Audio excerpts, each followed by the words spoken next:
जब यमराज स्वयं उसके पति के प्राण लेकर जा रहे थे, तब एक पतिव्रता स्त्री ने अपने प्रेम, बुद्धि और व्रत की शक्ति से मृत्यु को भी रोक दिया। ये सिर्फ कथा नहीं, हर सुहागिन के विश्वास और प्रेम की सबसे बड़ी मिसाल है। नमस्कार दोस्तों, आप सभी का हमारे इस पावन और भक्तिमय चैनल में दिल से स्वागत है।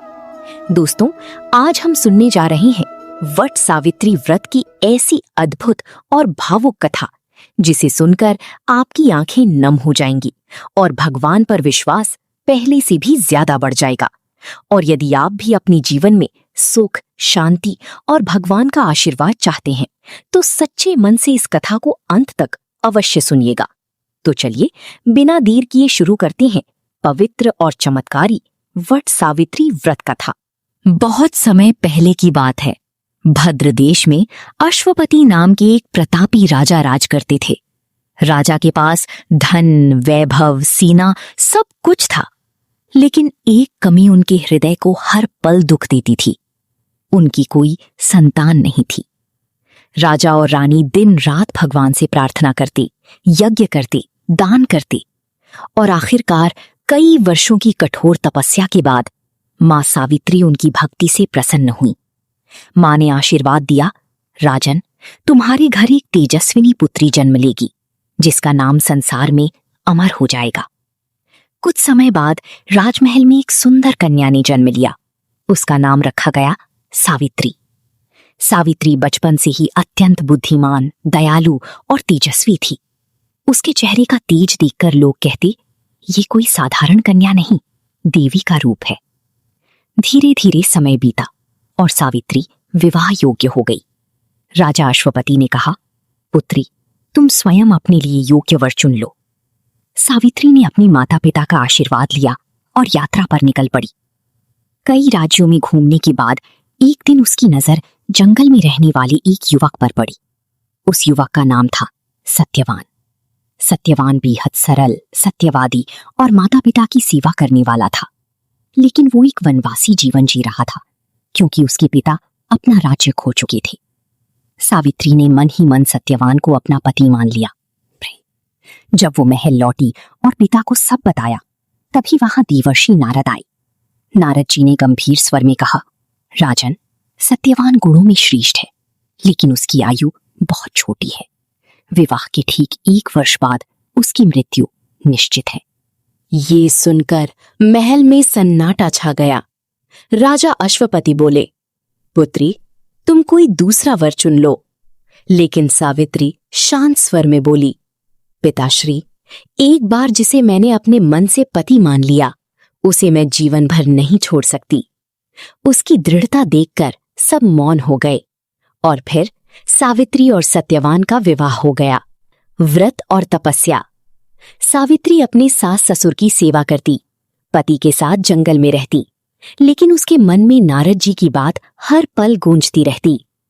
धीरे धीरे वो दिन भी पास आने लगा जिस दिन सत्यवान की मृत्यु निश्चित थी। उस दिन से 3 दिन पहले सावित्री ने कठोर व्रत शुरू कर दिया। उसने अन्न और जल त्याग दिया, दिन रात भगवान का स्मरण करने लगी। और फिर वो भयावह दिन आ गया। सुबह सत्यवान लकड़ियां काटने जंगल जा रहे थे। सावित्री भी उनके साथ चल पड़ी। जंगल के बीच अचानक सत्यवान की सिर में तेज दर्द हुआ। वो बोला, सावित्री, मेरा सिर बहुत भारी हो रहा है।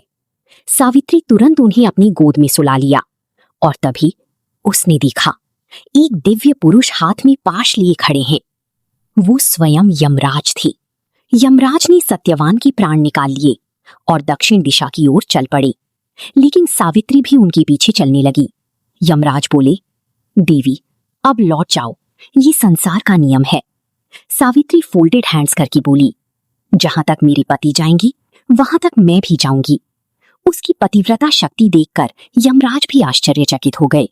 उन्होंने कहा, मैं तुम्हारी भक्ति से प्रसन्न हूं, मांगो कोई वरदान, लेकिन सत्यवान का जीवन नहीं। सावित्री बोली, मेरी अंधी सास ससुर की आंखों की रोशनी लौट आए। तथास्तु।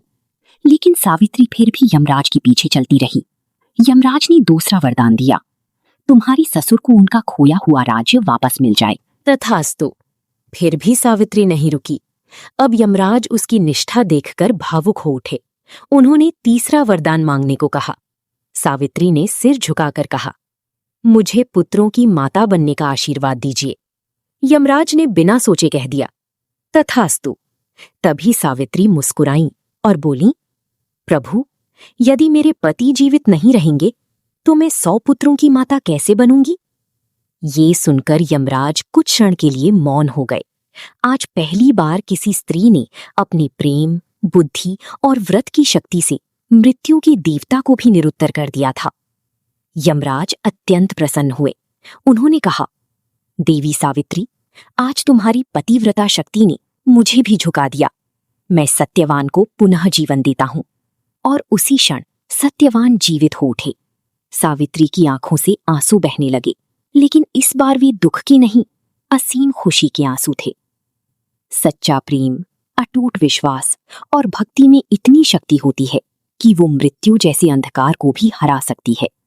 इसीलिए आज भी सुहागिन स्त्रियां वट सावित्री व्रत रखती हैं, अपने पति की लंबी आयु, सुख और अखंड सौभाग्य के लिए। जिस घर में विश्वास, प्रेम और भक्ति रहती है, वहां स्वयं भगवान का वास होता है।